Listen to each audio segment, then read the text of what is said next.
Est-ce que, pour cette rencontre, vous croyez à du grand spectacle, comme nous a été offert l'an dernier la finale entre le PSG et l'Inter Milan? Regardez les ardoises.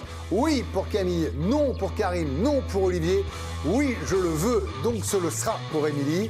Ça va être passionnant pour Vikash Dorasso. Et oui, il y croit. Bon, Gio, je vous ai sous la main, j'en profite.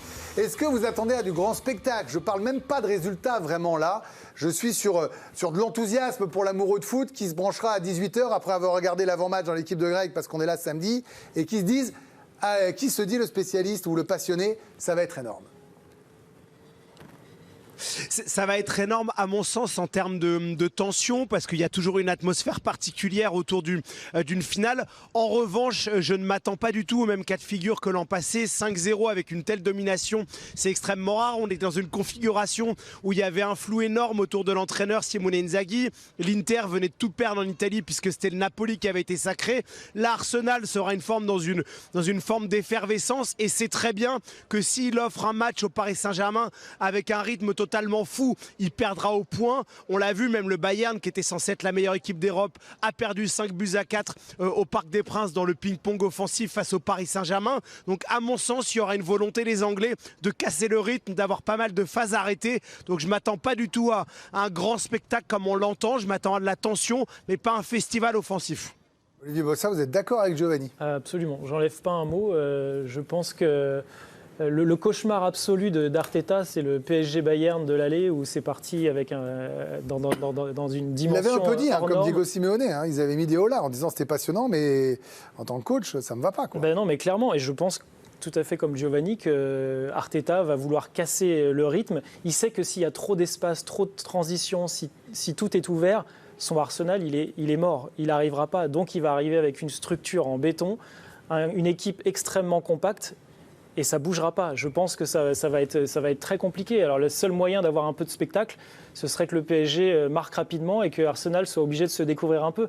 Mais franchement, quand on voit la qualité défensive d'Arsenal, ça va être compliqué. Et je pense qu'ils sont capables de tenir longtemps sur la durée sur ce match-là. Donc en termes de spectacle, j'y crois pas du tout. Mais il l'avait réussi d'ailleurs face au Bayern en phase de Ligue. Souvenez-vous, la victoire 3-1 des Gunners face au Bayern Munich, justement. Ça avait quand même donné un match assez spectaculaire parce que finalement, ils avaient privé le ballon. Enfin, en tout cas, le Bayern avait gardé le ballon à 60%. Mais regardez, Arsenal s'était procuré beaucoup d'occasions, 7 grosses occasions. Ils avaient cadré 8 fois. Ils avaient marqué 3 buts et au final on avait eu un match avec 4 buts et une défaite du Bayern, mais on avait quand même assisté à un match de qualité où on avait pris du plaisir à regarder. Et ben voilà, donc Émilie, on sait. Donc on aura du spectacle. Ah oui, voilà. Parce que accessoirement en face c'est donc le Paris Saint-Germain et je ne peux croire que Paris se laisse enfermer et dicter par le jeu d'Arteta. En Mais fait, surtout, ils savent contourner les blocs bas. Paris, ils sont bons contre les blocs bas. J'ai l'impression qu'on l'oublie. Et puis, ils sont bons. Et à chaque ligne, vous pouvez avoir du spectacle apporté par un joueur. Parce que aussi, ça ne passe pas que par les buts, en fait, du grand spectacle. Ça peut être du beau jeu, ça peut être effectivement avec tous les joueurs et ce coach-là. Pour moi, je ne peux pas m'attendre à un match plat, sans saveur. Fermé, vous voulez dire? Un peu sans occasion. Et surtout pas pour genre un Nice-Saint-Etienne, quoi. Ça, c'était très dur. Ouais, ça, c'était une épreuve. Et vraiment, vous voyez, c'est un match qui marque les esprits. C'était long. Non, mais avant d'aller voir le dernier pisse-froid de la bande, là, je vais aller voir Karim dans un instant. Bah oui, on vient vous voir quand même. Vikash, j'ai dit que ça va être passionnant. Mais passionnant, c'est pas pareil que ping-pong façon PSG-Bayern. Mais ça peut être, moi je pense que ça peut être ce match-là que vous prédisez, mais ça peut être un grand spectacle en fait. Je veux dire, voir le PSG essayer de trouver la solution dans ce bloc infranchissable et de voir Arsenal de temps en temps sortir et faire des transitions de fou. Il peut se passer plein de choses, ça peut s'enflammer, ça peut... Voilà, moi je pense que ça va être une guerre tactique qui va la gagner, qui va faire évoluer son système, qui va vouloir jouer plus ou moins haut selon les moments du match. Moi, je pense qu'il va se passer plein de choses. Je pense qu'Arteta, il va forcément à un moment donné perdre la main sur les joueurs qui vont peut-être vouloir aller plus haut, prendre des risques, se découvrir aussi un petit peu. Il va se passer plein de choses. Il faudrait si par exemple le PSG marquait en premier, ça change le match. Non mais imaginons que le bloc bas d'Arsenal va subir beaucoup de frappes au but, beaucoup de situations hyper litigieuses. C'est pas tenable, à un moment donné, il va falloir aussi jouer. Surtout face à Kvara, Vitinha ou Doué qui frappe bien de loin. Ça va se jouer, il va y avoir des VAR en pagaille pour aller vérifier s'il n'y a pas une main, s'il n'y a pas une faute, s'il n'y a pas... Voilà, moi je suis persuadé que le PSG peut faire craquer ce bloc assez vite. parce qu'ils ont l'habitude de chercher la faille. Ils passent leur temps à faire tourner, chercher. Ils pourront trouver. Moi, je pense que ça va être passionnant de voir ce duel tactique. Mais est-ce qu'on est vraiment sûr que ça va être ce match-là, Karim? Est-ce qu'on est vraiment sûr que ça va être un Arsenal recroquevillé et un PSG en mode je domine comme au hand? On est sûr de rien depuis 2 ans et cette nouvelle formule de la Ligue des Champions. C'est très difficile de pronostiquer ce genre de rencontre. L'année dernière, on était tous là à dire attention, moi le premier, attention, l'Inter, tactiquement, défensivement, machin. Bon, ils se sont fait éclater un 5-0 et il n'y avait pas eu de match. Là, moi, je suis plutôt d'accord avec Giovanni et Olivier. En fait, quand vous avez vu le film, quand vous regardez un film pour la première fois, vous êtes surpris, vous trouvez ça génial. Et quand vous l'avez vu 3-4 fois, les dialogues, vous les connaissez, les répliques, vous les connaissez par cœur. C'est un peu peut-être le problème du PSG, c'est qu'aujourd'hui, ils ne sont plus surprenants. On sait à quoi s'attendre avec eux. C'est une équipe très forte, une équipe offensivement qui est extraordinaire. Donc en fait, Arteta, il a vu le film contre l'Inter l'an dernier, il a vu le film contre le Bayern aussi. Mais il y en a plein qui l'ont vu l'an dernier, qui l'ont subi quand même. Mais je veux dire, sur un match, Compagnie l'avait sur vu. une finale, vous avez vu Warren, précédemment tout ce qui s'est passé.